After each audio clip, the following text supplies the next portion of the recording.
Hi guys, welcome to R K P online classes. चलिए दोस्तों, आज हम लोग एक नए वीडियो लेकर के आए हैं और वो क्या है दोस्तों, दिल्ली सल्तनत। क्या है आपका? दिल्ली सल्तनत। दोस्तों ये मध्यकालीन भारतीय इतिहास का एक भाग है। तो चलिए दोस्तों, यहाँ से काफ़ी ज़्यादा वेटेज रहता है एग्जामिनेशन में, काफ़ी कम्पिटिटिव एग्जाम में यहाँ से क्वेश्चन पूछे जाते हैं। तो मैंने इसका एक वीडियो बना करके लाया हूँ। तो चलिए दोस्तों देखते हैं। और दोस्तों अगर ये वीडियो आपको अच्छा लगे तो आप इसे शेयर एंड सब्सक्राइब जरूर कर दीजिएगा। और भी दोस्तों बहुत सारा आपका पॉलिटी का, इंग्लिश का वोकैब, साइनो इंटू बहुत सारे वीडियो डाले गए हैं, तो आप वहाँ से आप प्लेलिस्ट में जा करके सारे वीडियो देख सकते हैं। तो चलिए दोस्तों स्टार्ट करते हैं। कुछ थोड़ा सा देख लेते हैं। बहुत सारे मंदिर है और वो मंदिर कहाँ है और कौन बनाए हैं। तो चलिए देखते हैं। देखिए दोस्तों, आपका मंदिर देखिए एमपी में, यानी कौन, मध्य प्रदेश में जो मंदिर है। और ये कौन सा मंदिर है दोस्तों? देखिए खजुराहो का मंदिर। कौन सा मंदिर है?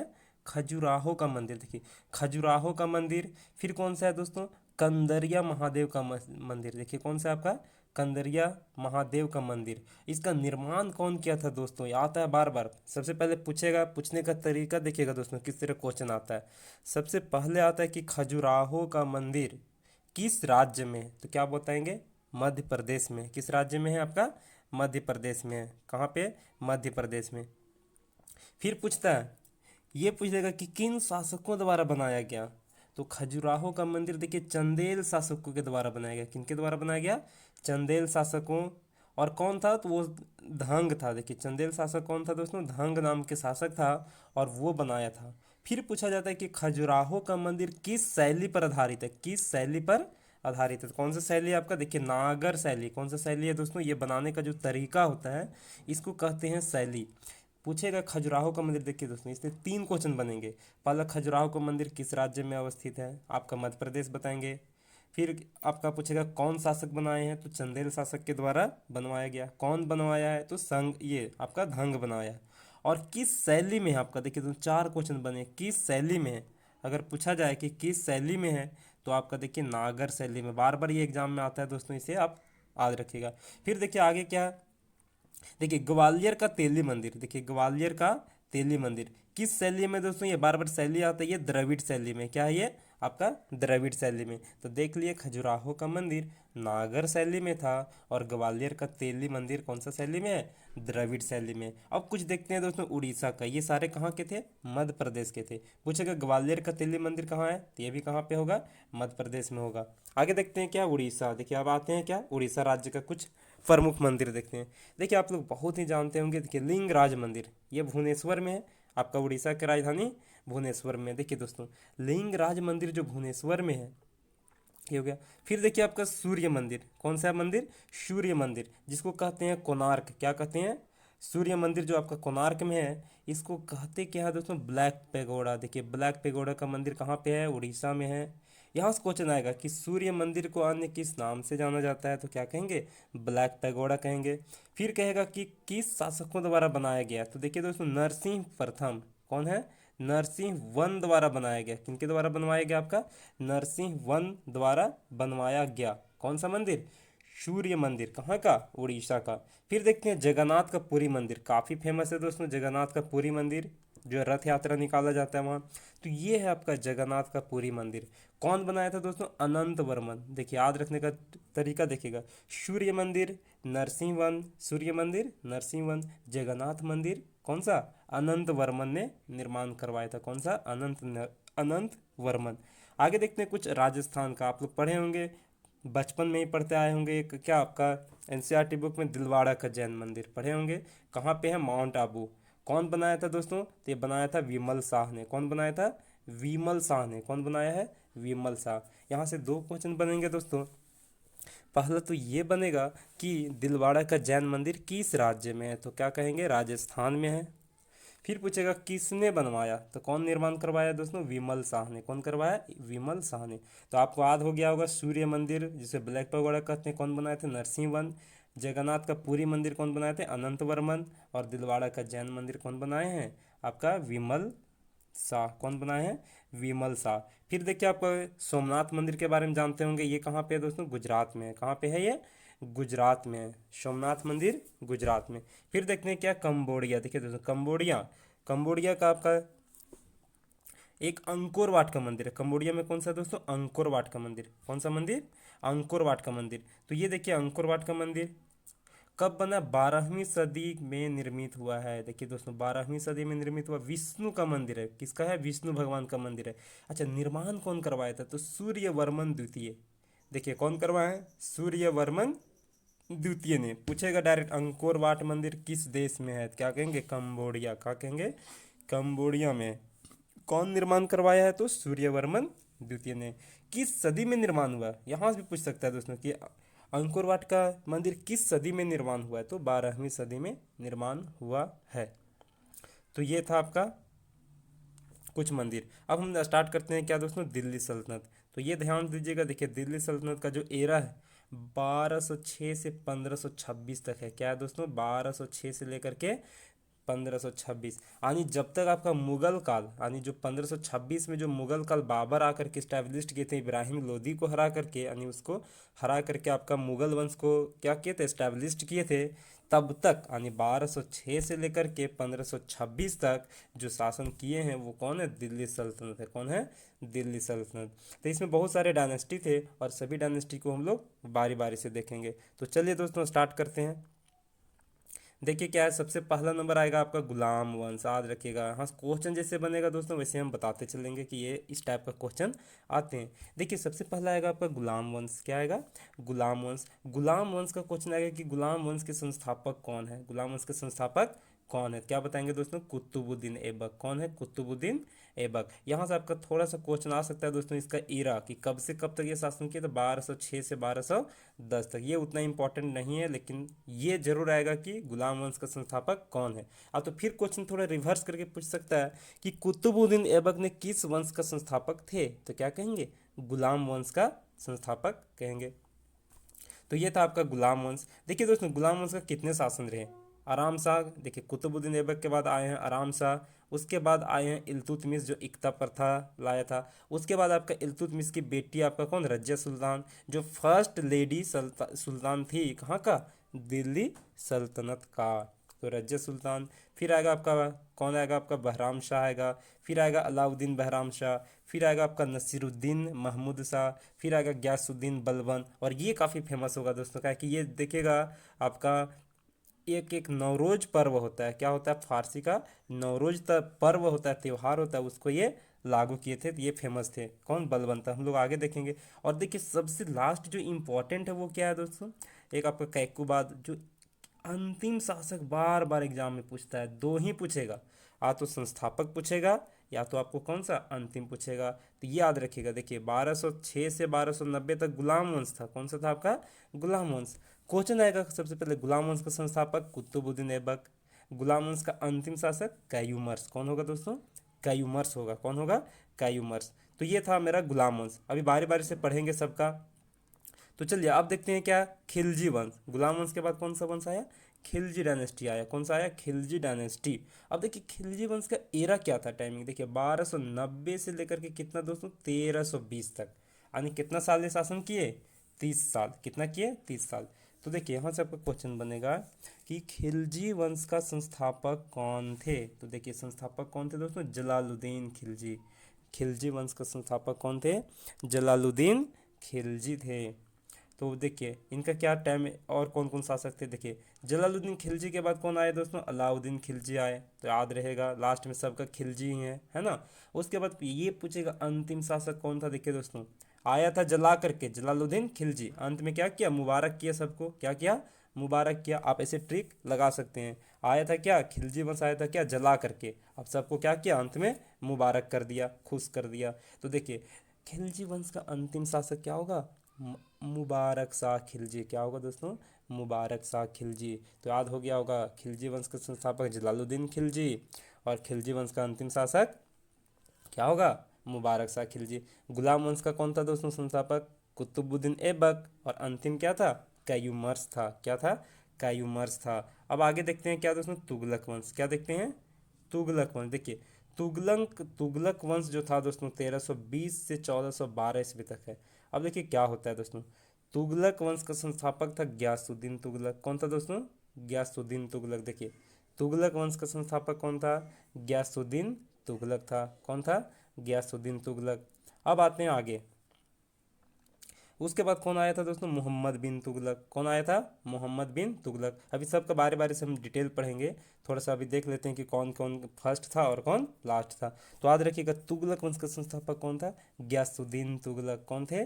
गियासुद्दीन तुगलक। फिर आगे आते हैं, देखिए उसके बाद ये मोहम्मद बिन तुगलक, फिर फिरोज शाह तुगलक। तो ये इंपॉर्टेंट नहीं, ये अंतिम वाला इंपॉर्टेंट होता है दोस्तों, फर्स्ट और लास्ट। फर्स्ट में क्या था? तुगलक वंश का पूछेगा डायरेक्ट, तुगलक वंश का संस्थापक तो गियासुद्दीन तुगलक। अंतिम कौन था दोस्तों? तो नसीरुद्दीन महमूद। कौन था अंतिम? नसीरुद्दीन महमूद। अभी देख रहे थे खिलजी वंश का कौन था दोस्तों? जलालुद्दीन खिलजी। अंतिम में कौन था दोस्तों? मुबारक शाह खिलजी। अब आए थे तुगलक वंश में, तो तुगलक वंश का संस्थापक है गियासुद्दीन तुगलक। और अंतिम कौन है दोस्तों? नासिरुद्दीन महमूद है। कौन है? नासिरुद्दीन महमूद। अब देखते हैं कौन सा है दोस्तों? सैयद वंश। देखिए कौन से आते हैं? सैयद वंश। इसका संस्थापक कौन है दोस्तों? खिज्र खां। कौन है? खिज्र खां। तो सैयद वंश का संस्थापक खिज्र खां। और अंतिम कौन है दोस्तों? अलाउद्दीन हसन। देखिए खिज्र, आपका सैयद वंश का अंतिम शासक कौन है? अलाउद्दीन हसन। तो याद रखिएगा दोस्तों, डायरेक्ट पूछता है क्वेश्चन कि इनमें ये तुगलक वंश का संस्थापक कौन है? तो गियासुद्दीन तुगलक। अंतिम कौन है? तो तुगलक वंश का अंतिम शासक नासिरुद्दीन महमूद। कौन है? नासिरुद्दीन महमूद। और सैयद वंश का संस्थापक खिज्र खां। तो सैयद वंश का अंतिम शासक कौन हो जाएगा? अलाउद्दीन हसन। क्या होगा? अलाउद्दीन हसन। आगे देखते हैं दोस्तों, क्या है? लोदी वंश आते हैं। क्या है दोस्तों? लोदी वंश। और यहीं से क्या होता है दोस्तों? लोदी वंश का जो अंतिम शासक होते हैं इब्राहिम लोदी, उनको बाबर ने हरा करके और उनका क्या करता है? आपका दिल्ली सल्तनत पर कब्जा करके मुगल वंश का स्थापना करता है। किसका करता है? मुगल वंश का। तो देखिए क्या है? लोदी वंश। देखिए लोदी वंश का संस्थापक कौन होगा दोस्तों? बहलोल लोदी। देखिए लास्ट में लोदी लगा हुआ है, कंफ्यूजन होने की दिक्कत नहीं है। लोदी वंश का संस्थापक बहलोल लोदी। कौन है? बहलोल लोदी। अब अगर इसका पूछा जाए इसके बाद कौन आए थे? सिकंदर लोदी। लेकिन ये इससे भी ज़्यादा इंपॉर्टेंट है अंतिम शासक। क्या है दोस्तों? अंतिम। तो देखिए लोदी वंश का अंतिम संस्थापक है इब्राहिम लोदी। कौन है? कौन थे? इब्राहिम लोदी थे। तो देखिए आपका, आप देख लिए यहाँ से हम लोग लोदी वंश का देखे संस्थापक देखे बहलोल लोदी, अंतिम कौन? इब्राहिम लोदी। अब क्या करेंगे दोस्तों? हम इन्हीं को, जो हम अभी गुलाम वंश देखे, कुतुबुद्दीन ऐबक संस्थापक और अंतिम था कायूमर्स, इन लोगों का डिटेल से सबका पढ़ेंगे कि कौन क्या थे, कुतुबुद्दीन ऐबक क्या किए, कैसे वो शासन व्यवस्था चलाए। तो वो सब हम अभी तमाम पढ़ेंगे। तो चलिए दोस्तों स्टार्ट करते हैं। सबसे पहले क्या पढ़ेंगे हम? गुलाम वंश पढ़ेंगे। क्या पढ़ेंगे? गुलाम वंश। देखिए दोस्तों, गुलाम वंश का एरा क्या था? 1206 से 1290 तक। कितना था? 1206 से 1290 तक। गुलाम वंश का संस्थापक कौन था दोस्तों? कुतुबुद्दीन ऐबक। यहाँ से बहुत इंपॉर्टेंट है। इस कब से कब तक शासन किए? तो 1206 से 1210 तक किए थे। कितना दिन से किए थे? 1206 से 1210 तक। यहाँ पे क्या होगा दोस्तों? 1 होगा 1210 तक। देखिए क्या होता है। सबसे पहला नंबर की है कुतुबुद्दीन ऐबक थे क्या, कहाँ से थे, कौन थे, क्या क्या किए, तो देखते हैं क्या है। देखिए सबसे पहले कुतुबुद्दीन ऐबक क्या थे? मोहम्मद गौरी का गुलाम था। कुतुबुद्दीन ऐबक क्या था? मोहम्मद गौरी का गुलाम था। देखिए कुतुबुद्दीन ऐबक के समय में गुलाम वंश का राजधानी क्या हुआ करता था दोस्तों? लाहौर। क्या हुआ करता था? लाहौर में हुआ करता था, जो अभी कहाँ? पाकिस्तान में है। तो देखिए कुतुबुद्दीन ऐबक का ये आपका गुलाम वंश का संस्थापक कुतुबुद्दीन ऐबक हो गया। कुतुबुद्दीन ऐबक आपका मोहम्मद गौरी का गुलाम था। इसका राजधानी क्या था? लाहौर था। अब देखिए उसका दरबारी विद्वान कौन कौन थे। देखिए कुतुबुद्दीन ऐबक के दरबार में कौन कौन थे, तो ये देखते हैं दरबारी विद्वान कौन थे। तो देखिए दरबारी विद्वान कौन थे? हसन निजामी थे इसके दरबार में। कौन थे दोस्तों? फक्खे मुदबिर थे। और कौन थे? सिराज। तो ये बहुत इंपॉर्टेंट है, जो मोहम्मद सिराज थे ये काफ़ी इंपॉर्टेंट इनके दरबारी विद्वान थे तो 3 विद्वान, लेकिन सिराज क्यों फेमस हुए? देखिए क्या हुआ। देखिए सिराज ने उसे लाख बख्श कहा। देखिए दोस्तों ये बहुत इंपॉर्टेंट है। लाख बख्श ये होता है दोस्तों कि लाखों में इनाम देने वाला। क्या होता है? लाखों में इनाम देने वाला। तो लाख बख्श इसलिए कहा जाता है दोस्तों कि जो आपका कुतुबुद्दीन ऐबक थे वो क्या करते दोस्तों? लाखों में दान दिया करता था। क्या करता था? वो लाखों में दान दिया करता था। इसीलिए सिराज साहब ने उसे क्या ची की उपाधि दी? लाख बख्श की उपाधि दी। क्या ची की उपाधि दी? लाख बख्श की उपाधि दी। तो चलिए आगे देखते हैं। और क्या हुआ, इसका मृत्यु कब हुआ दोस्तों, ये भी पूछा जाता है। देखिए 1206 से 10 तक तो इसका शासन ही हुआ, और 1210 में कैसे मृत्यु हुआ दोस्तों, तो चौगन खेलते हुए। देखिए चौगन जो घोड़े पर खेलते हैं, ये क्या, चौगन खेलने के दौरान घोड़े से गिरने के बाद क्या हो गया, इनका मृत्यु हो गया। किनको, कुतुबुद्दीन ऐबक का।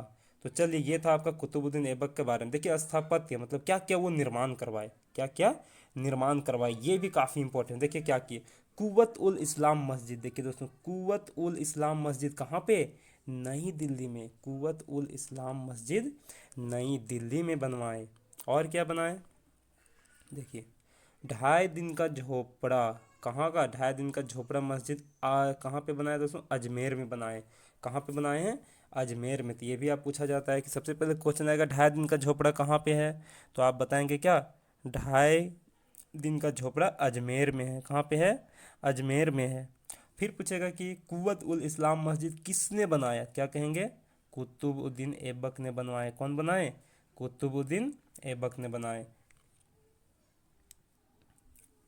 अब आगे पूछेगा कि दिल्ली में कुतुब मीनार का निर्माण, ये तो बार बार हम लोग पढ़ते आए दोस्तों, दिल्ली में कुतुब मीनार का निर्माण कौन किए थे, कुतुबुद्दीन ने किए थे। किनके स्मृति में किए थे, तो अपना बख्तियार काकी के, किसके स्मृति में, अपने बख्तियार काकी की स्मृति में करवाया था। देखिए दोस्तों कुतुब मीनार से बहुत थोड़ा सा अच्छा कंसेप्ट रखिएगा। सबसे पहले कुतुब मीनार का निर्माण करवाए थे कौन, कुतुबुद्दीन ऐबक, लेकिन कंप्लीट नहीं कर पाए थे। तो कंप्लीट कौन करवाया था, देखिए दोस्तों उसका कंप्लीट जो पूर्ण रूप से जो आपका बना हुआ है कुतुब मीनार, वो कौन बनाया दोस्तों, इल्तुतमिश ने बनाया। कौन बनाया, इल्तुतमिश ने बनाया। और इसका फिर आगे देखिए दोस्तों, इसका अगर मरम्मत के बात किया जाए, वो तो बना के छोड़ दिए, मरम्मत और चौथी मंजिला, देखिए पहले 3 ही मंजिला था, चौथी मंजिल का कार्य कौन किए थे, फिरोज शाह तुगलक। ये याद रखिएगा कौन किए थे, फिरोज शाह तुगलक। देखिए यहाँ 3 क्वेश्चन बनेगा। पहले पूछेगा कुतुब मीनार का निर्माण कौन किया, कुतुब कुतुब दोनों में लगा हुआ, कुतुबुद्दीन ऐबक और कुतुब मीनार का निर्माण, लेकिन कंप्लीट रूप से काम इल्तुतमिश करवाया। फिर कहेगा मरम्मत और चौथी मंजिला कौन बनाया, तो क्या कहेंगे, फिरोज शाह तुगलक साहब ने बनाए थे। कौन बनाए थे, फिरोज शाह तुगलक ने बनाए थे। चलिए आगे देखते हैं। अब आता है बारी किसका, इल्तुतमिश का। किसका आता है बारी, इल्तुतमिश का। देखिए इल्तुतमिश ने क्या क्या किया। देखिए दिल्ली सल्तनत का अगर वास्तविक संस्थापक माना जाए तो इल्तुतमिश तथा इल्बरी तुर्क था। कौन था दोस्तों, इल्तुतमिश था। कौन था, इल्तुतमिश। कहाँ के थे, इल्बरी तुर्क थे। देखिए ये भी क्या था, इसे क्या कहा जाता है कि इसे गुलामों का गुलाम कहा जाता है। क्या कहा जाता है दोस्तों, गुलाम का गुलाम कहा जाता है। किनको, इल्तुतमिश को कहा जाता है। आगे देखिए सुल्तान की उपाधि भी ली इल्तुतमिश का ली। सबसे पहले ये सुल्तान की उपाधि कौन लिया, इल्तुतमिश लिया। कौन लिया, इल्तुतमिश। देखिए अब क्या हुआ, पहले आपका गुलाम वंश का राजधानी क्या हुआ करता था दोस्तों, लाहौर। क्या हुआ करते थे, लाहौर में था। लेकिन ये कहा कि आपका इल्तुतमिश साहब कहा किए, आप राजधानी को दिल्ली में कन्वर्ट कर दिया। क्या कर दिया, कन्वर्ट दिल्ली में, यानी गुलाम वंश का राजधानी अब कहाँ हो गया, अब हो गया था दिल्ली में। किसके शासनकाल में, इल्तुतमिश के शासनकाल में। अब देखिए क्या होता है, यहाँ से आपका क्वेश्चन आएगा। पहला नंबर तो आपके एक राजधानी से आपका मोस्ट वीवीआई क्वेश्चन बनेगा। क्या क्वेश्चन बनेगा कि लाहौर से दिल्ली राजधानी कौन करवाया, गुलाम वंश का राजधानी दिल्ली, आपका लाहौर से दिल्ली कौन करवाया, तो इल्तुतमिश करवाया। फिर पूछेगा लाहौर किसके शासनकाल में गुलाम वंश का राजधानी हुआ करता था, क्या कहेंगे, कुतुबुद्दीन ऐबक। आगे देखते हैं, देखिए दोस्तों चहलगामी बहुत इंपॉर्टेंट है दोस्तों, चहलगामी और भी कहते हैं चालीसा, ये याद रखिएगा, का निर्माण कौन करवाया था, इल्तुतमिश करवाया था। देखिए दोस्तों ये चहलगामी होता क्या, देखिए ये आपका चहलगामी जो है ये 40 दासों का एक समूह होता है। क्या होता है, 40 दासों का एक समूह होता है, और उन लोगों से क्या काम करवाया जाता है। तो ये आपका क्या चहलगामी, या इसी को क्या कहते हैं, दल चालीसा। क्या कहते हैं, 40 व्यक्तियों का दल होता है। कौन शुरू किया था दोस्तों, ये शुरू करने वाले थे इल्तुतमिश। फिर यहाँ से एक और इंपॉर्टेंट क्वेश्चन होता है तो इक्ता प्रथा, एक क्या होता है, इक्ता प्रथा। देखिए इक्ता प्रथा ये क्या है, आपको इक्ता प्रथा भी कौन शुरू किया था, जिसको सूबा कहते हैं। क्या कहते हैं दोस्तों, सूबा कहते हैं। और ये कब किया था, तो ये आपका इल्तुतमिश बंगाल को जीत कर, जिसमें बंगाल में आपका जीते थे, उस समय क्या किया था, ये इक्ता व्यवस्था लागू किया था। कौन सा व्यवस्था लागू किया था दोस्तों, इक्ता व्यवस्था लागू किया था। तो ये आपका 2-3 यहाँ से इंपॉर्टेंट क्वेश्चन होगा। चहलगामी या दल चालीसा कौन निर्माण किया था, तो इल्तुतमिश। लाहौर से दिल्ली राजधानी गुलाम वंश का स्थानांतरित कौन किया था, इल्तुतमिश किया था। एकता प्रथा कौन लागू किया था? इल्तुतमिश किया था। अब एक और क्वेश्चन क्या इंपॉर्टेंट, देखिए सबसे पहले शुद्ध अरबी सिक्कों, देखिए सबसे पहले शुद्ध अरबी सिक्का, और ये क्या था अरबी सिक्का दोस्तों? चांदी का टंका और तथा तांबे का जित्तल, ये भी कौन चलवाया था? ये भी इल्तुतमिश चलवाया था। कौन चलाया था दोस्तों? इल्तुतमिश चलाया था। आगे देखते हैं क्या, देखिए इल्तुतमिश के समय मंगोल आक्रमणकारी, देखिए मंगोल क्या हुआ? मंगोल का आक्रमणकारी चंगेज खां, क्या था? चंगेज खां। मूल नाम था इसका तैमुरलंग। कौन था?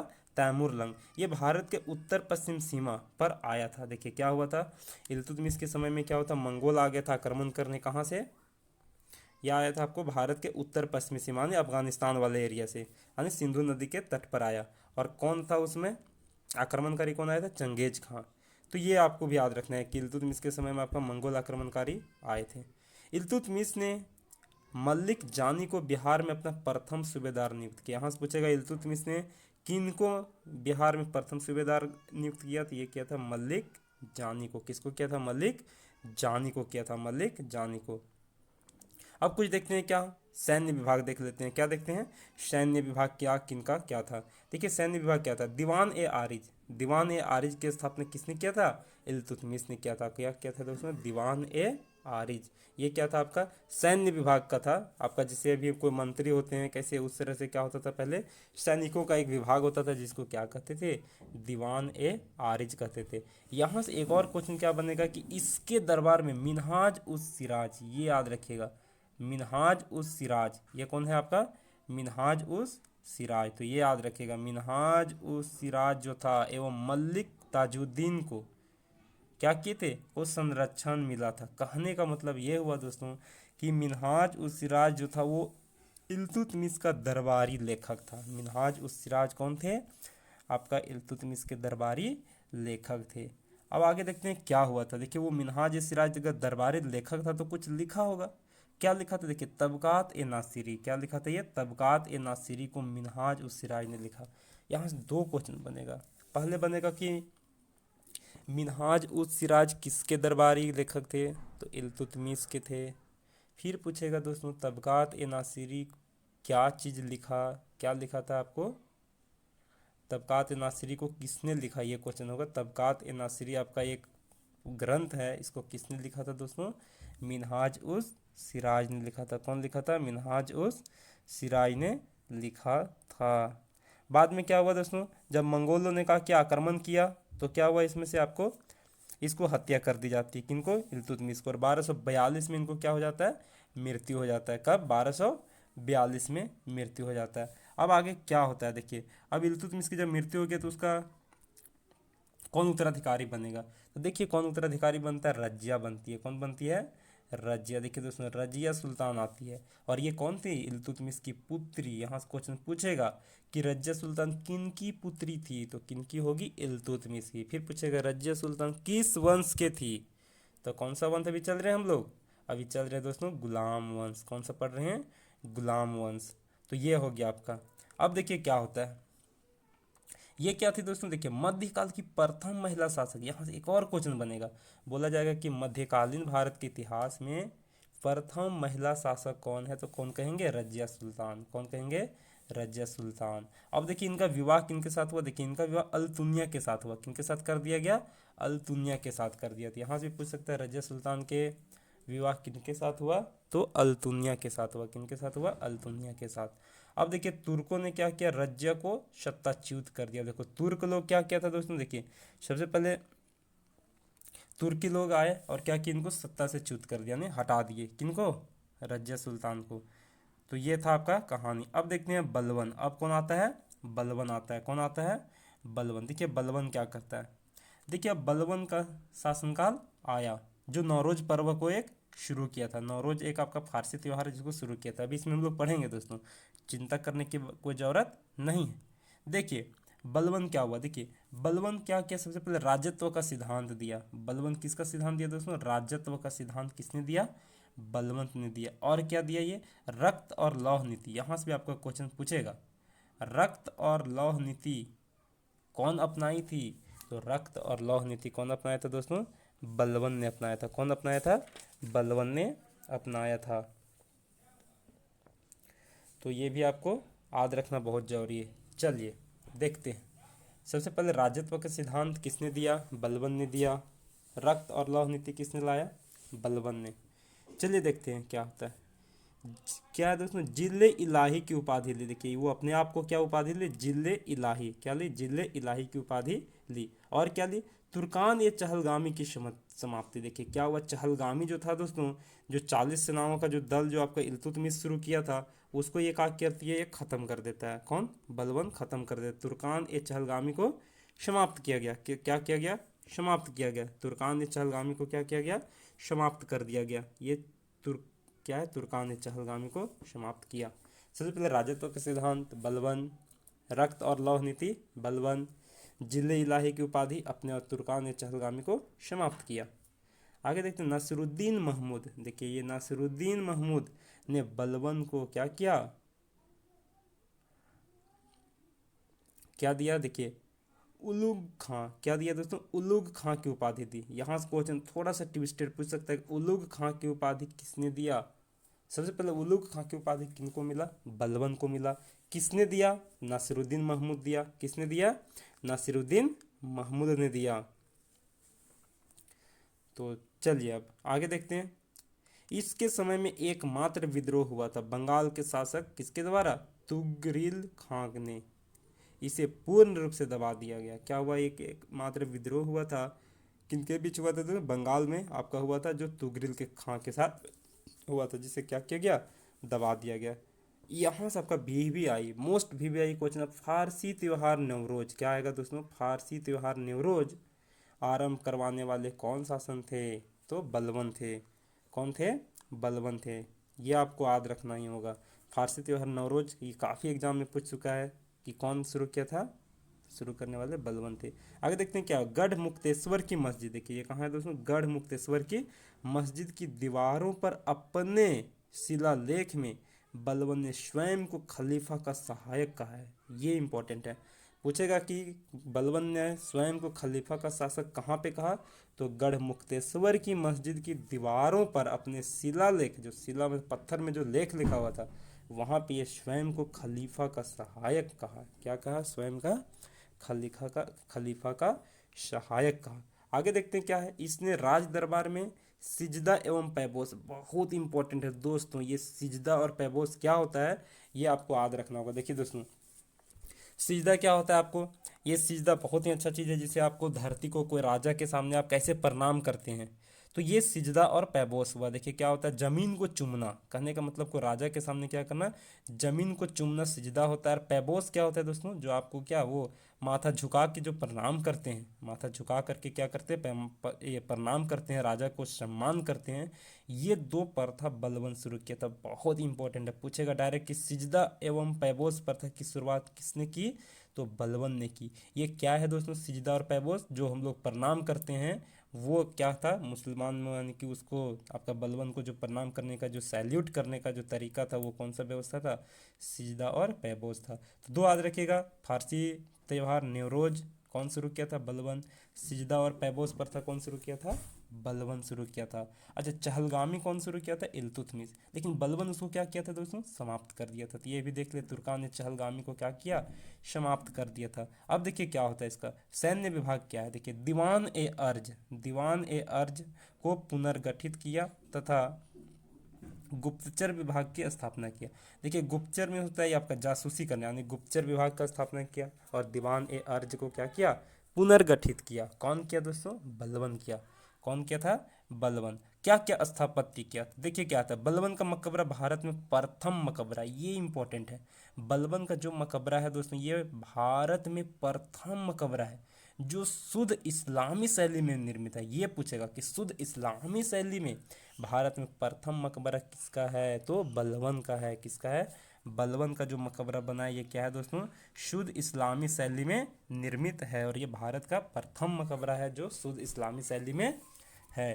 तो ये हमने देख लिए। अब आते हैं दोस्तों खिलजी वंश। यहाँ से इंपॉर्टेंट है आपको। देखिए खिलजी वंश का संस्थापक पढ़ चुके हैं जलालुद्दीन खिलजी। कौन है? जलालुद्दीन खिलजी। अब देखिए क्या होता है, इसने गुलाम वंश के अंतिम शासक, देखिए होता क्या था दोस्तों पहले कि किसी के शासक को दबा करके या हत्या करके या पदच्युत करके वो अपने शासन करते थे। तो हुआ क्या, देखिए जलालुद्दीन खिलजी साहब क्या किए, गुलाम वंश के जो अंतिम शासक कौन थे, कयूमर्स थे। अभी हम लोग पढ़े थे कि कयूमर्स की हत्या कर दी। क्या की, कयूमर्स की हत्या कर दी। और क्या की, खिलजी की स्थापना किया। देखिए मुगल काल में भी बाबर यही किया था दोस्तों। लोधी वंश के अंतिम संस्थापक कौन था, इब्राहिम लोदी।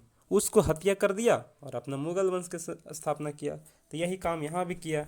देखिए जलालुद्दीन खिलजी क्या क्या, गुलाम वंश के अंतिम शासक कायूमर्स को हत्या कर दी और क्या कर दिया, वो अपना शासन कर लिया। अब देखिए क्या होता है आगे। देखिए अली गरसस, क्या है दोस्तों, अली गरसस जिसको कहते हैं अलाउद्दीन ने इसे कड़ा मानिकपुर, यानी क्या है, कड़ा मानिकपुर आपका जगह का नाम है। ये कहाँ है दोस्तों, इलाहाबाद में। कहाँ पे है ये आपका, इलाहाबाद में है। इलाहाबाद धोखे से हत्या कर दी। क्या हुआ देखिए, अली गरसस यानी अलाउद्दीन ने इसे कड़ा मानिकपुर इलाहाबाद में धोखे से हत्या कर दी और 1296 में सत्ता पर अधिकार कर लिया। अब देखो क्या होता है यहाँ पे, अलाउद्दीन खिलजी का काम क्या है, देखिए जलालुद्दीन खिलजी तो स्थापना कर दिया उसको हत्या करके कैमर्स के, लेकिन अलाउद्दीन खिलजी साहब क्या किया, जलालुद्दीन खिलजी को हत्या कर दिया। कहाँ पे किया, इलाहाबाद में हत्या कर दिया। और फिर क्या किया, सत्ता पर बन गया। अब ये तो चल ही रहा था, पहले से ही पर था कि जिस जो कमज़ोर है उसको हत्या करो और क्या करो, शासन पर बैठ जाओ। तो यही काम ये भी किया आपका अलाउद्दीन खिलजी का किया, आपको जलालुद्दीन खिलजी को हत्या करके आपका क्या, सत्ता पर बैठ गया। अब देखिए ये क्या करते हैं, देखिए अब अलाउद्दीन खिलजी आ गए। अब कौन आ गए सत्ता में, अलाउद्दीन खिलजी। देखिए ये क्या किए, कुछ कुछ अभियान चलाएं। क्या कुछ कुछ अभियान चलाएं, क्या चलाएं, देखिए गुजरात में आपका नुसरत खां उल गुलान ये नेतृत्व करता है दोस्तों अभियान का, और ये क्षेत्र है। अभियान कब चला था, 1293 में। ये कौन सा अभियान था, उस समय राजा था रायकरण देव। कौन था राजा, रायकरण देव। फिर आपका रणथंभौर, देखिए दोस्तों नेक्स्ट क्या था आपका अभियान, रणथंभौर में। देखिए रणथंभौर अभी एक नेशनल पार्क है। ये कहाँ है दोस्तों, राजस्थान में। कहाँ पे है, राजस्थान में। तो उसमें कौन था, हमीर देव राजा था। तो ये अभियान उतना इम्पोर्टेंट नहीं है, तो हमने अभियान को ध्यान नहीं दिए।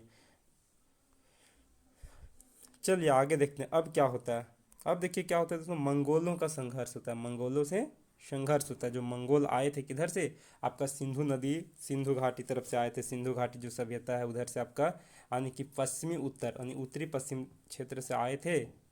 तो देखिए क्या होता है, देखिए सर्वप्रथम 1302 ईस्वी में तरंगी ने, कौन, तरंगी ने दिल्ली का घेरा डाला। कौन डाला था, तरंगी ने दिल्ली का घेरा डाला।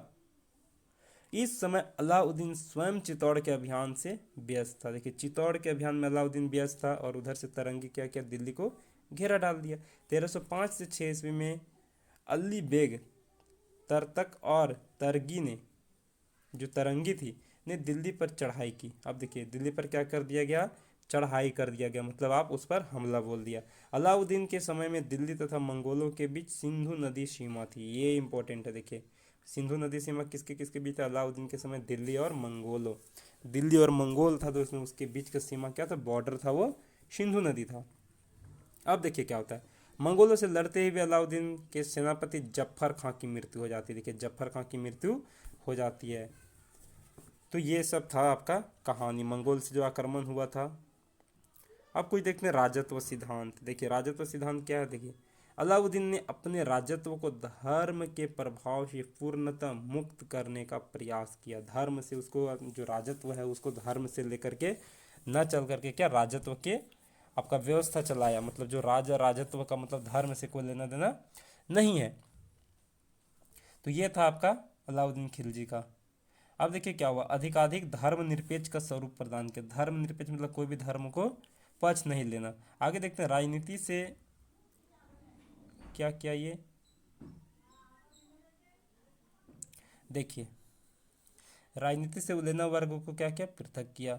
फिर क्या किया, इसने खलीफा की सत्ता मानने से इनकार किया। खलीफा की जो सत्ता होता है दोस्तों उसको मानने से इनकार किया। कौन, अलाउद्दीन खिलजी।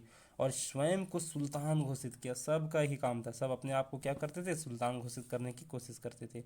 अब देखिए क्या हुआ था, सिकंदर सानी की उपाधि, सिकंदर सानी की उपाधि भी ली। अलाउद्दीन तथा क्या था, अलाउद्दीन एक नया धर्म चलाना चाहता था, किंतु उलेमाओं के विरोध से नहीं चलाया। देखिए क्या हुआ था, ये जो उलेमाओं थे उनके विरोध के कारण वो अपना क्या जो ये अपना चलाना चाहते थे नया धर्म वो नहीं चला पाए। तो ये था उनका राजत्व व्यवस्था, किसका?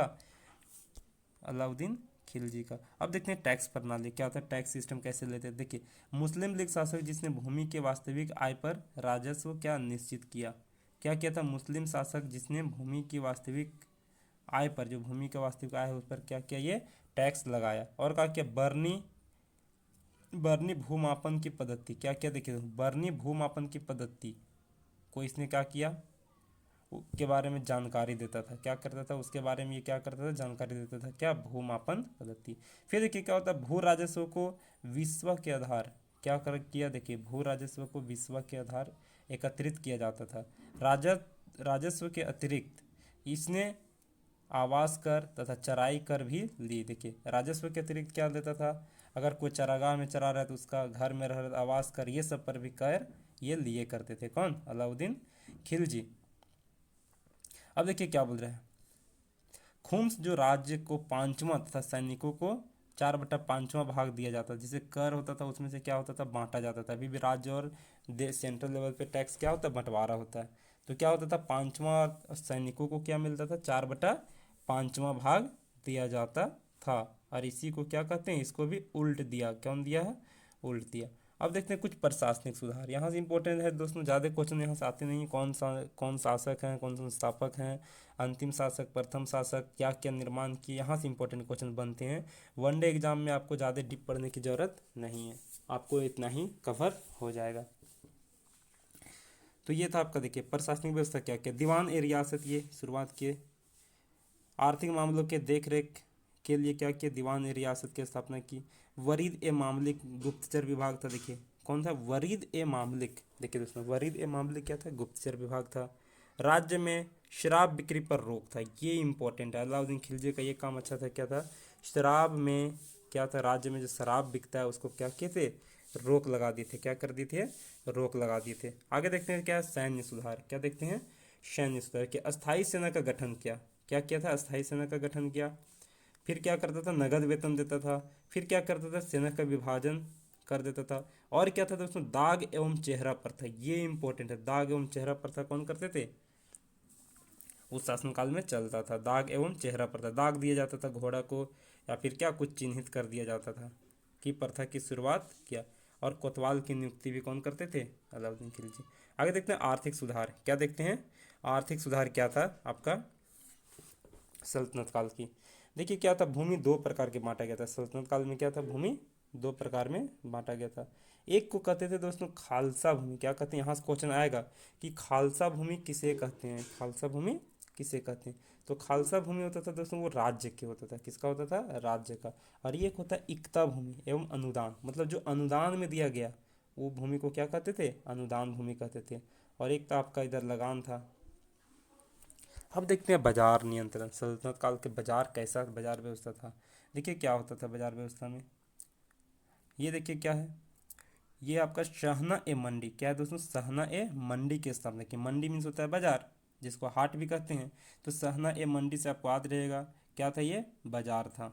फिर देखिए क्या है? गल्ला मंडी। ये भी क्या है? गल्ला मंडी भी क्या था? बाजार था। नियंत्रण करके कीमत निर्धारण की। देखिए गल्ला मंडी पर क्या हुआ? नियंत्रण करके कीमत को निर्धारित कर रहा था। कौन? सल्तनत काल में। अब देखते हैं सार्वजनिक वितरण प्रणाली प्रारंभ की। देखिए सार्वजनिक वितरण, जो वितरण होगा वो सार्वजनिक वितरण प्रणाली कौन शुरू किया था? तो सल्तनत काल में ये भी चल रहा था। स्थापत्य क्या क्या, यहाँ से आपको याद रहेगा। देखिए अलाय दरवाजा। देखिए क्या है आपका? अलाय दरवाजा कौन शुरू किया था? अलाउद्दीन खिलजी। कौन किया था? अलाउद्दीन खिलजी। हजार खंभा महल। देखिए दोस्तों, हजार खंभा महल और अलाय दरवाजा ये दोनों काफ़ी इंपॉर्टेंट है। देखिए अलाय दरवाजा, हजार खंभा महल, अलाय दरवाजा और हजार खंभा महल, ये कौन शुरू किया था? तो ये कौन बनाया था? तो अलाउद्दीन खिलजी। अब थोड़ा सा देखते हैं क्या था। अमीर खुसरो बहुत फेमस थे। अलाउद्दीन खिलजी के दरबारी विद्वान कहा जाए, जो दरबार के विद्वान ये कौन थे दोस्तों? अमीर खुसरो थे, याद रखिएगा। अमीर खुसरो, जिसका जन्म कहाँ पे हुआ था? पटियाले में हुआ था। कहाँ हुआ था? पटियाले में। अमीर खुसरो सबसे पहले पूछेगा किसके दरबारी विद्वान था? तो अलाउद्दीन खिलजी के था। किनका था? अलाउद्दीन खिलजी के था। उपनाम क्या था? तोता ए हिंद। क्या है दोस्तों? उपनाम क्या है? तोता ए हिंद। क्या है? तोता ए हिंद। अब देखिए क्या था, अमीर खुसरो थे क्या? सबसे पहला नंबर कि वो एक विद्वान, तो दरबारी विद्वान थे, लेकिन वो कवि भी थे दोस्तों, इतिहासकार भी थे और संगीतज्ञ भी थे, यानी वो गाना भी गा सकते थे, इतिहासकार भी थे। ये था अमीर खुसरो का गुण। तो अमीर खुसरो सबसे पहले आएगा कि किसका दरबारी कवि था? तो अलाउद्दीन खिलजी का था। अमीर खुसरो को काव्य शैली, देखिए काव्य शैली में क्या हुआ था? सबक ए हिंदी अथवा हिंदुस्तानी शैली तथा हिंदी खड़ी बोली का जनक माना जाता है। ये इंपॉर्टेंट है दोस्तों, यानी कि आपका अमीर खुसरो को क्या कहा, क्या चीज़ का उपाधि मिला? तो सबसे पहले क्या? सबक ए हिंदी या हिंदुस्तानी, सबक ए हिंदू अथवा हिंदुस्तानी तथा हिंदी खड़ी बोली का जनक। हिंदी खड़ी बोली का जनक किसे कहा जाता है? अमीर खुसरो को कहा जाता है। किनको? अमीर खुसरो को। अब देखिए और क्या कहा जाता है, खुसरो को सितार का जनक माना जाता है। क्या है दोस्तों? सितार का जनक भी किसे माना जाता है? अमीर खुसरो को माना जाता है। किसको? अमीर खुसरो को। खुसरो तथा निजामुद्दीन औलिया, क्या बोल रहा है? खुसरो तथा निजामुद्दीन औलिया ने दिल्ली के 7 सुल्तानों का शासन भी देखा। ये इंपॉर्टेंट है। अमीर खुसरो और निजामुद्दीन औलिया साहब जो थे, ये दिल्ली के 7 सुल्तानों का, जितना 7 गो सुल्तान आए, वो उनका सबका शासन व्यवस्था देखे। तो यहाँ से बहुत सारे क्वेश्चन बनेंगे दोस्तों। सबसे पहले बनेगा अमीर खुसरो किनके दरबारी कवि थे? तो क्या कहेंगे? अलाउद्दीन खिलजी के दरबारी कवि थे। इनका जन्म कहाँ हुआ था आपका? ये क्या कहेंगे? पटियाली उत्तर प्रदेश में हुआ था। कहाँ हुआ था? पटियाली उत्तर प्रदेश में। फिर पूछेगा अमीर खुसरो का उपनाम क्या था? तो तोता ए हिंद। क्या कहते थे इनको? तोता ए हिंद। ये क्या था आपका? अलाउद्दीन के दरबारी कवि, इतिहास और संगीतज्ञ थे। इन्हें काव्य शैली का भी जनक माना जाता है। काव्य शैली का जनक जो क्या था? सबक अ हिंदी या सबक अ हिंदुस्तान या हिंदी खड़ी बोली का जनक भी कहा जाता है। फिर क्या था दोस्तों? सितार का जनक भी कहा जाता है। किनको? अमीर खुसरो को कहा जाता है। और खुसरो तथा निजामुद्दीन औलिया, ये दो वे साहब थे जो दिल्ली सल्तनत के कितने 7 सुल्तानों का शासन देखा। ये थे आपका खिलजी वंश का। अब देखते हैं क्या था दोस्तों। देखिए खिलजी वंश का अंतिम शासक, अब हम लोग इस पड़ाव पे आ गए हैं कि खिलजी वंश पहुंच गए। खिलजी वंश का अंतिम शासक कौन था दोस्तों? मुबारक शाह खिलजी। कौन थे? मुबारक शाह खिलजी थे। कौन? मुबारक शाह खिलजी। अब देखिए स्वयं को खलीफा घोषित किया। ये मुबारक शाह खिलजी क्या क्या सबको मुबारक कर दिया। क्या क्या? स्वयं को खलीफा घोषित किया। और कभी कभी ये इंपॉर्टेंट, नग्न अवस्था में दरबार आ जाया करता है। ये इनका एक बोल सकते हैं कि खराब था। देखिए क्या था? मुबारक शाह खिलजी क्या था दोस्तों? नग्न अवस्था में कभी कभी दरबार आ जाया करते थे। ये था इसका प्रॉपर्टीज। अब देखते हैं क्या है। देखते हैं आप खुसरो शाह। क्या है आपका? खुसरो शाह। देखिए खिलजी वंश का अंतिम शासक जिसकी हत्या गयासुद्दीन तुगलक ने। अब देखिए क्या हुआ। देखिए खुसरो शाह क्या था दोस्तों? खुसरो शाह। मुबारक शाह खिलजी था, ये अंतिम शासक था। देखिए खुसरो शाह क्या था? खिलजी वंश का अंतिम शासक जिसकी हत्या गयासुद्दीन तुगलक ने कर तुगलक वंश की नींव डाले। किनको डाली? तुगलक वंश था। सब कहीं ना कहीं अपनी जो कमजोर सेना था उसको, ये कमजोर सत्ता को हत्या करके और अपना सत्ता को स्थापित किया करते थे। तो अब देखते हैं तुगलक वंश। क्या देखते हैं दोस्तों? तुगलक वंश। देखिए तुगलक वंश का संस्थापक कौन है? गयासुद्दीन तुगलक। कौन है दोस्तों? गयासुद्दीन तुगलक। अब देखते हैं क्या किए थे ये। देखिए तुगलक वंश का संस्थापक तो ये कौन हो जाएंगे? गयासुद्दीन तुगलक। अब ये क्या क्या किए? बटाई प्रथा लागू की। देखिए दोस्तों जो बटाई प्रथा होता है बांटने का, ये बटाई प्रथा कौन लागू किया? तुगलक वंश के गयासुद्दीन तुगलक ने। भूमि कर को 1/3 किया। 3 भाग में 1 भाग टैक्स देना, यानी क्या है? भूमि कर को 1/3 कौन किया? गयासुद्दीन तुगलक किया। सिंचाई के लिए पहली बार नहर खुदवाई। यहाँ से क्वेश्चन बनेगा दोस्तों कि सिंचाई के लिए किस शासक ने पहली बार नहर खुदवाई? तो क्या कौन खुदवाई थी? गयासुद्दीन तुगलक ने। कौन? गयासुद्दीन तुगलक। आगे देखते हैं क्या? निजामुद्दीन औलिया। देखिए अभी हम लोग देखे थे कौन? खुसरो और निजामुद्दीन औलिया क्या किए थे? 7 दिल्ली सल्तनत का शासन देखा था। तो देखिए निजामुद्दीन औलिया ने मनमुटाव के कारण गयासुद्दीन तुगलक से भेंट करने से मना कर दिया। देखिए मनमुटाव होता है, मन में मुटाव था, यानी मन नहीं कर रहा होगा, उसे कुछ दिक्कत हुआ होगा, तो ये क्या कहते हैं? गयासुद्दीन तुगलक से मिलने या भेंट करने से मना कर दिया। कौन? निजामुद्दीन औलिया। किनसे? तुगलक वंश से, यानी गयासुद्दीन तुगलक से। अब देखते हैं मोहम्मद बिन तुगलक। इसके बाद कौन आते हैं दोस्तों? मोहम्मद बिन तुगलक। देखिए मोहम्मद बिन तुगलक, यहाँ से बहुत अच्छा क्वेश्चन आएगा कि इसे पागल बादशाह या अभागा सुल्तान, ये इंपॉर्टेंट है, डायरेक्ट क्वेश्चन आता है कि पागल सुल्तान या अभागा सुल्तान के नाम से किस दिल्ली सल्तनत के शासक जाने जाते हैं। तो कौन है ये? तुगलक वंश के दूसरे शासक हैं कौन? मोहम्मद बिन तुगलक। ये पागल बादशाह या अभागा सुल्तान के नाम से जाना जाता है। कौन? मोहम्मद बिन तुगलक।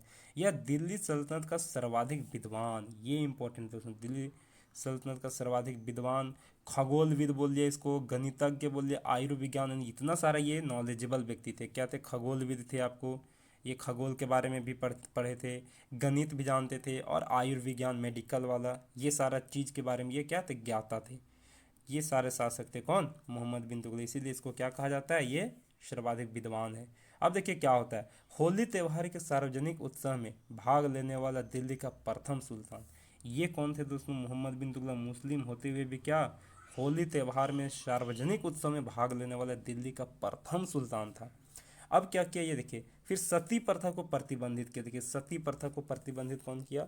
मोहम्मद बिन तुगलक ने किया। कौन किया? मोहम्मद बिन तुगलक। तो यहाँ से आपको 2-3 क्वेश्चन बनेगा। पागल और अभागा सुल्तान किसे कहा जाता है दोस्तों? मोहम्मद बिन तुगलक को। फिर क्या कहेगा कि ये सबसे दिल्ली सल्तनत का सबसे विद्वान शासक कौन थे? तो मोहम्मद बिन तुगलक।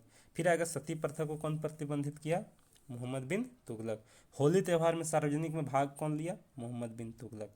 अब देखते हैं क्या होता है। इन्होंने कर वृद्धि क्या किया? द्वयाब में कर वृद्धि कर दी। क्या किया? द्वयाब में कर वृद्धि। द्वयाब जो भूमि होता है वहां पे क्या किया? द्वयाब में कर वृद्धि 50% कर दिया था। कौन किया था? ये किया था मोहम्मद बिन तुगलक। परंतु उसी वर्ष क्या हुआ दोस्तों? दो में से क्या हुआ? ये कह सकते हैं भयंकर अकाल पड़ गया। क्या हुआ वहाँ पे? दोयाब में क्या हुआ? जो एरिया में इन्होंने कर बढ़ा दिए थे वहाँ पे भयंकर अकाल पड़ गया, और जिससे विद्रोह हो गया। क्या हो गया? विद्रोह। अब देखिए आपका अगर अकाल भी हो गया और आप अगर भूमि कर बढ़ा देंगे तो क्या होगा? विद्रोह ही होगा। तो ये हो गया। अब देखिए क्या हुआ, इसने कृषि विकास के लिए अमीर एक कोही, क्या किया दोस्तों? कृषि विकास के लिए अमीर एक कोही नामक विभाग की स्थापना की तथा फसल चक्र की योजना बनाई। अब देखिए फसल चक्र की योजना बनाने के लिए कौन किए? तो मोहम्मद बिन तुगलक साहब ने आगे आए हैं। अब देखते हैं क्या हुआ, राजधानी परिवर्तन कुछ हुआ है। देखिए क्या था, सबसे पहले आपका गुलाम वंश का राजधानी देखिए लाहौर। इल्तुतमिश साहब आए, क्या किए उसको? लाहौर से दिल्ली चेंज कर दिया। अब ये क्या किया? देखिए राजधानी परिवर्तन ये भी करते, देखिए दिल्ली से देवगिरी, ये इंपॉर्टेंट है, क्वेश्चन आएगा। दिल्ली से देवगिरी, दिल्ली से देवगिरी राजधानी कौन चेंज किया? तो ये कौन थे दोस्तों? आपका कौन थे? मोहम्मद बिन तुगलक। कौन थे? मोहम्मद बिन तुगलक थे। तो ये आपको याद रखना होगा। दिल्ली से देवगिरी राजधानी चेंज कौन किए? और फिर क्या किए? वहाँ से देवगिरी किया, और तथा नाम क्या रखा उसको? दौलताबाद रखा। क्या नाम रखा? दौलताबाद रखा। तो ये मोहम्मद बिन तुगलक का बहुत बड़ा उपलब्धि था। क्या उपलब्धि था? सबसे पहले राजधानी दिल्ली था, दिल्ली से देवगिरी जिसका नाम क्या है? दौलताबाद। यानी डायरेक्ट पूछेगा दिल्ली से दौलताबाद राजधानी किसने किया? तो कौन किया था? आपका मोहम्मद बिन तुगलक ने। और क्या किया? ये सांकेतिक मुद्रा का प्रचलन किया। सांकेतिक मुद्रा का प्रचलन किसने किया? इसके अंतर्गत सुल्तान के संभवतः पित्तल, तांबा, क्या था? पित्तल, तांबा और अन्य धातुओं के सिक्का चलाए जिनका मूल्य चांदी के बराबर होता था। किनके बराबर होता था? चांदी के बराबर। आगे देखते हैं क्या है। खुरासान अभियान असफल रहा, मध्य एशिया में चला था। फिर क्या चाहिए? कुराचिल अभियान असफल रहा। 2 अभियान चलाए, ये दोनों क्या हुआ आपका? इनका असफल रहा। किनका? मोहम्मद बिन तुगलक का। आगे देखते हैं, देखिए क्या था। 20 मार्च 1351, क्या है दोस्तों? 20 मार्च 1351 को इसकी मृत्यु हो गई। क्या था? बदायूनी ने कहा, कौन कहा? बदायूनी ने कहा कि सुल्तान के प्रजा से, देखिए बदायूनी ने क्या कहा, बदायूनी इनके बारे में बोले हैं, सुल्तान के प्रजा से और प्रजा को अपने सुल्तान से मुक्ति मिल गई। ये था क्योंकि कृषि कर वगैरह बहुत सारे बढ़ा रखे थे मोहम्मद बिन तुगलक ने। तो ये तो अच्छा बात है कि अगर ज़्यादा सताने वाले को मृत्यु होगा तो आदमी खुशी मनाएंगे। तब बदायूनी ने कहा कि सुल्तान के प्रजा से, यानी उसके प्रजा से, यानी राजा को प्रजा से और प्रजा को राजा से मुक्ति मिल गया। कब? जब 1351 में मृत्यु हुआ तब। आगे बढ़ते हैं क्या, देखिए मोरक्को अफ्रीका। मोरक्को कहाँ दोस्तों? अभी अफ्रीका। यानी इब्न बतूता, ये आखिरी एक था इब्न बतूता। ये 1333 ईस्वी में भारत आया। देखिए इब्न बतूता पूछेगा किसके शासनकाल में भारत आया, तो ये कौन से शासक होंगे, तुगलक वंश। कौन सा होगा, तुगलक वंश में के शासनकाल में। और इन्हें क्या हुआ, 1342 में इन्हें अपने दूत के रूप में चीन भेजा गया। कहाँ भेजा गया, चीन। इब्न बतूता डाक व्यवस्था का विस्तृत विवरण देता है। इब्न बतूता जो था ये क्या करता है, डाक व्यवस्था का विस्तृत विवरण देता है। इन्होंने किताबुल रहला, क्या दोस्तों, किताबुल रहला नामक पुस्तक लिखी। पूछेगा किताबुल रहला नामक पुस्तक किसने लिखी, इब्न बतूता लिखी। कहाँ से आया था, अफ्रीका से आया था। पुस्तक लिखी तथा रहला में सती प्रथा दास प्रथा का वर्णन किया। रेहला में जो सती प्रथा और दास प्रथा चल रहा था, नौकर वाला, और सती प्रथा जो जिनका अगर हस्बैंड मर गए उनके पति को भी, ये पत्नी को भी साथ में दाह संस्कार किया जाता था, ये था वहाँ पे सती प्रथा। तो ये सबको क्या किया, ये डिफाइन किया।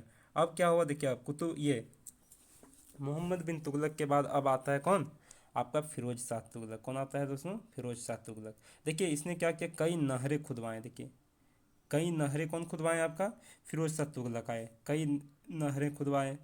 सबसे लंबी नहर सतलज से हिसार तक खुदवाई। सबसे लंबी नहर सतलज से हिसार तक कौन खुदवाई, फिरोज शाह तुगलक ने। कौन, फिरोज शाह तुगलक ने खुदवाए। सिंचाई कर उत्पादन कर का, ये इंपॉर्टेंट, सिंचाई जो कर था उत्पादन का 1/10, अगर 10 भाग उत्पादन होगा तो 1 भाग वो कर ले लेगा, यानी 10 रुपये में 1 रुपये वो टैक्स ले रहे थे। ये क्या था, सिंचाई कर ये लागू किया था। इन्होंने फलों की गुणवत्ता, क्या, फलों की गुणवत्ता एवं उत्पादन बढ़ाने के लिए कार्य किए। ये फिरोज शाह का एक अच्छा काम था। बाग लगवाया, क्या क्या, बगीचा लगवाए। और क्या किया, तो ये सारे ये सब काम किए, बहुत सारे सिक्के भी चलाए। अब देखें कल्याणकारी काम क्या किया। देखिए कल्याणकारी फिरोज शाह तुगलक क्या क्या, दार उल सफ़ा, क्या दोस्तों, दार उल सफ़ा, खैराती अस्पताल, इसको क्या कहते हैं, यानी हॉस्पिटल खुलवाए। क्या खुलवाए, हॉस्पिटल। क्या हॉस्पिटल का नाम था, दार उल सफ़ा, यानी सफ़ा, रोग जितना बीमारी उसको सफ़ा करने के लिए क्या किए, दार उल सफ़ा। ये क्या था आपका, खैराती अस्पताल की स्थापना की। दीवान ए खैरात, क्या दोस्तों, दीवान ए खैरात, ये क्या किए, एक आपका दीवान ए खैरात की स्थापना किया। और ये क्या है, दान दक्षिणा के लिए। देखिए दीवान एक खैरात क्या है आपका, दान दक्षिणा के लिए है। फिर देखिए रोजगार दफ्तर, रोजगार के लिए है आपका। लोक निर्माण, लोगों के निर्माण विभाग की स्थापना की। राज्य के खर्च पर हज की व्यवस्था की। जजिया कर ब्राह्मणों पर लगाया। देखिए यहाँ से एक और क्वेश्चन आएगा, जजिया कर किसने लगाया दोस्तों, तब फिरोज शाह तुगलक ने। फिरोज शाह तुगलक ने जजिया कर लागू किया। फिर आगे क्या, अनुवाद विभाग की स्थापना किया। फिर क्या किया, दीवान ए बंडगान, ये सब क्या, गुलामों के लिए स्थापना की।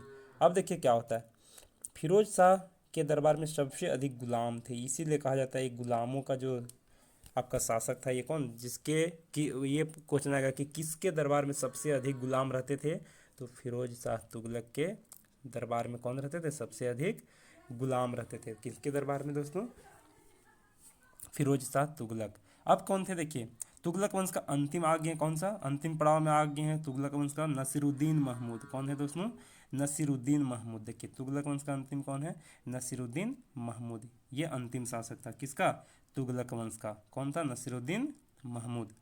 और प्रथम कौन था दोस्तों, गयासुद्दीन तुगलक। चलिए देखते हैं क्या इसने, इसके शासनकाल में तैमूर का आक्रमण हुआ। देखिए तैमूर का आक्रमण कब हुआ, 1398 में। तैमूर का आक्रमण 1398 में हुआ। और ये तैमूर कहाँ से आया था दोस्तों, मंगलोर से आए थे। कहाँ से, जो ये उत्तर पश्चिम भाग से आए थे। अब देखिए क्या हुआ था, देखिए इनका साहित्य कौन थे, तैमूर नासिरुद्दीन महमूद का। देखिए साहित्य में क्या था, जियाउद्दीन बर्नी। जियाउद्दीन बर्नी एक साहित्य क्या था, तारिक ए फिरोज शाही लिखा। फतवा ए जहानदारी लिखा। फुतुहात ए फिरोज शाही। जियाउद्दीन बर्नी का ये सब लिखा हुआ है दोस्तों। ये क्या है आपका, एक अफीफ है, अन्य लेखक हैं तारिक ए फिरोज शाही, फतवा ए जहानदारी और फुतुहात ए फिरोज शाही। तो ये था आपका इतना इंपॉर्टेंट। आगे देखते हैं क्या, देखिए सैयद वंश, क्या देखेंगे, सैयद डायनेस्टी। सैयद वंश का संस्थापक दोस्तों पूछेगा खिज्र खां। कौन होगा, खिज्र खां। सैयद वंश का संस्थापक खिज्र खां। देखिए मुबारक शाह सुल्तान की उपाधि धारण की। देखिए मुबारक शाह भी क्या किया, सुल्तान की उपाधि धारण की। मुबारक शाह सुल्तान की उपाधि कौन किया, आपका खिज्र खां उपाधि धारण की। निजामुद्दीन औलिया, ये कौन था, निजामुद्दीन औलिया के दरगाह की निर्माण करवाया। कौन, खिज्र खां। निजामुद्दीन औलिया का दरगाह भी कौन निर्माण किया, खिजर खां। अब देखते हैं क्या था, सैयद वंश का अंतिम कौन था, मोहम्मद शाह। ये इंपॉर्टेंट है दोस्तों, पूछेगा सैयद वंश का संस्थापक खिजर खां, सैयद वंश का अंतिम तो कौन, मोहम्मद शाह। कौन था अंतिम शासक, मोहम्मद शाह। अब हम लोग लास्ट देख रहे हैं कौन सा, आप देख रहे हैं आप लोधी वंश। क्या देखेंगे दोस्तों, लोधी वंश। देखिए लोधी वंश का संस्थापक कौन होगा, तो बहलोल लोधी। कौन होगा दोस्तों, बहलोल लोधी। ये कहाँ के थे, अफगान के थे। लोधी वंश कहाँ के थे, अफगान से आए हुए थे। तो लोधी वंश का संस्थापक देख लिए बहलोल लोधी। क्या था देखिए, लोधी वंश का संस्थापक पहले हजरत आला की उपाधि ली। देखिए हजरत आला की उपाधि किसने ली, तो आपका बहलोल लोधी उपाधि ली, और बाद में सुल्तान की उपाधि ले ली। क्या, बाद में सुल्तान की उपाधि ली, कौन, बहलोल लोधी। 1486 से 87 में ग्वालियर के शासक रायकर्ण, देखिए ग्वालियर के शासक कौन, रायकर्ण, कृतिदेव को पराजित करके क्या नजराना देने पर बाध्य कर दिया। नजराना ये होता है दोस्तों, नजराना करने मतलब कोई आप राजा को अपने अधीन में कर लीजिए और उसको बताइए कि आप ही शासन कीजिए, लेकिन हमको आप नजराना के रूप में क्या दीजिए, आप टैक्स का कुछ भाग हमको दीजिए, ये होता है नजराना। तो क्या किया ये बहलोल लोधी, किया सबसे पहले ग्वालियर के शासक रायकर्ण को, ये इंपॉर्टेंट, ग्वालियर के शासक कौन थे, रायकर्ण को पराजित किया और उसको काम राजा रहने दिया, लेकिन वहां से नजराना देने में बाध्य किया। अब क्या क्या रहा था, रायकर्ण इसको नजराना दे रहा था ताकि वो हार चुका था। तो ये हुआ। और कौन कौन राज्य से ये वसूला, तो बहलोल लोधी आपका देखिए धौलपुर के राजा से भी क्या नजराना वसूला।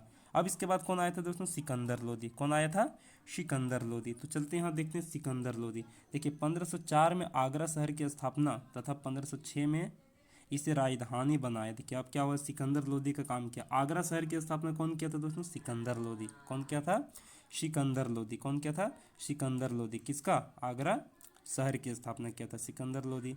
1506 में इसे राजधानी बनाया। देखिए गुरुमुखी, ये देखिए क्या है आपका, गुलरुखी, सॉरी क्या है आपका, गुलरुखी उपनाम से कविताओं की रचना की। देखिए गुलरुखी उपनाम से कविता की रचना कौन किया, सिकंदर लोधी। डायरेक्ट क्वेश्चन आएगा, आगरा शहर की स्थापना किसने किया, सिकंदर लोधी ने। फिर इसे राजधानी किसने बनाया, 1506 में सिकंदर ने। 1504 में आगरा की स्थापना किया और 6 में इसे राजधानी बना दिया। देखिए गज ए सिकंदरी, देखिए आपका सिकंदर था तो गज में मापने वाला यूनिट होता है दोस्तों, तो गज और सिकंदरी माप की इकाई बनाई कौन, सिकंदर लोधी ने बनाई। और क्या क्या, निर्धनों को आर्थिक अनुवाद दिया करते थे, जो गरीब लोग थे उसको आर्थिक अनुदान दिया करते थे। मुफ्त भोजन वितरण करते थे, मुफ्त भोजन मतलब फ्री में, तथा अन्न के ऊपर से कर को समाप्त कर दिया। जो अन्न के ऊपर जो कर था उसको क्या किया, समाप्त कर दिया। ये था हमारा लोधी वंश। देखिए अब क्या है दोस्तों, लोधी वंश का अंतिम देखेंगे।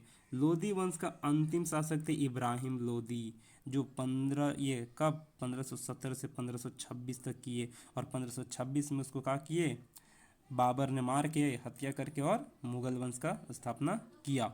तो देखिए क्या था वहाँ पे, देखिए क्या था, घाटोली या क्या खातोली की युद्ध हुआ। क्या हुआ, इब्राहिम लोधी सबसे पहले अंतिम शासक था लोधी वंश का। घाटोली या खातोली की युद्ध 1517 से 18 ईस्वी में राणा सांगा से पराजित हुआ। राणा सांगा से पराजित कौन हुआ, इब्राहिम लोधी हुआ। अब क्या हुआ, फिर पानीपत का युद्ध हुआ। यहाँ से बहुत इंपॉर्टेंट दोस्तों, पानीपत का युद्ध 1526 में किनके बीच, इब्राहिम लोधी और बाबर। किसने जीता, बाबर ने जीता। किसने जीता, बाबर ने जीता। और क्या किया, बाबर ने जीत करके मुगल वंश की स्थापना किया। क्या किया, मुगल वंश का स्थापना कौन किया, आपका बाबर ने किया। कब, तो पानीपत का युद्ध हुआ था कहाँ दोस्तों, पानीपत में। कहाँ, 1526 में। कब हुआ था, 1526 में हुआ था। तो इस तरह से आपका दिल्ली सल्तनत का कुछ पार्ट आपका और बच गए हैं, उसको अगले वीडियो में हम लेकर के आएंगे। तो यहाँ याद रखिएगा, लोधी वंश का अंतिम शासक कौन था आपका, इब्राहिम लोधी। लोधी वंश का संस्थापक कौन था दोस्तों, बहलोल लोधी। पानीपत का युद्ध, प्रथम युद्ध कब हुआ था, 1526 में। पानीपत का द्वितीय युद्ध कब हुआ था, 1556 में। और पानीपत का तृतीय युद्ध कब हुआ था आपका, 1761 में हुआ था।